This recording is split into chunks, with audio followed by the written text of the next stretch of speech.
vente aux enchères a été organisée vendredi à l'hôtel Drouot à Paris, où ont été vendus des objets personnels ayant appartenu à la famille impériale. Il y a les robes de baptême, il y a les têtes coussins, les mouchoirs qu'on offrait.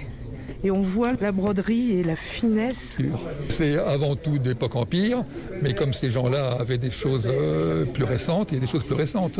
C'est un gage de sécurité, bien sûr, pour les collectionneurs, puisque les objets sont tous tracés ici. Il y a une vente aux enchères exceptionnelle aujourd'hui en Vendée et demain surtout. Oui, aujourd'hui et demain donc en Vendée au château de la Chardière à Chavagnes-en-Paillé.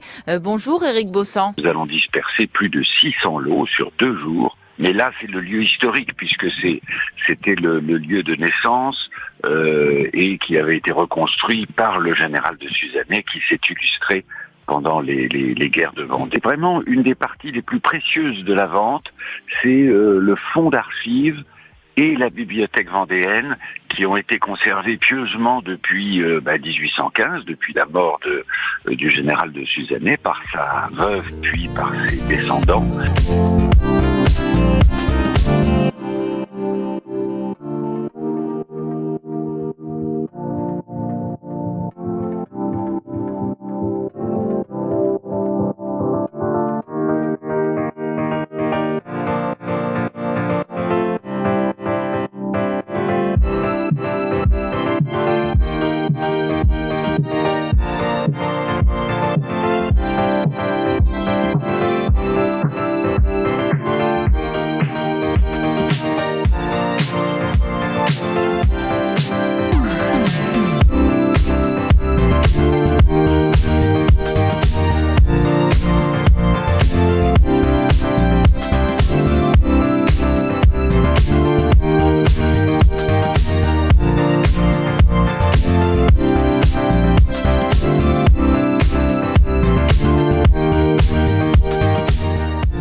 Avec une histoire qui marie le passé et l'avenir, celle d'une vente aux enchères numérique qui s'est tenue vendredi d'objets personnels qui ont appartenu à l'inénarrable Fernandel.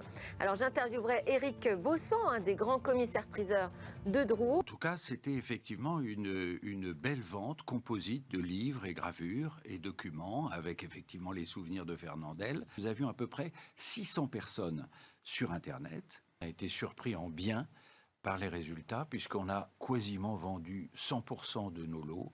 Merci beaucoup Éric Bossan, commissaire-priseur chez Bossan Lefebvre. Nous sommes en compagnie de Maître Bossan. On voulait revenir avec vous sur la vente l'année en Vendée. Anne-Catherine de Suzannet, propriétaire du château de la Chardière, a décidé de mettre en vente la propriété. C'est une vieille famille vendéenne qui met en vente son mobilier, ses souvenirs, ses archives, ses tableaux de famille, son linge, son argenterie. C'est assez rare d'avoir toute une maison à vendre dans ces 2 jours de vente. Le lot emblématique de la vente, c'est le grand portrait en pied du général de Suzannet. La partie de la bibliothèque est absolument passionnante. On a des souvenirs vraiment extraordinaires qui sont conservés au sein de cette famille depuis 250 ans. Cette vente aux enchères, elle a lieu au château de la Chardière aujourd'hui.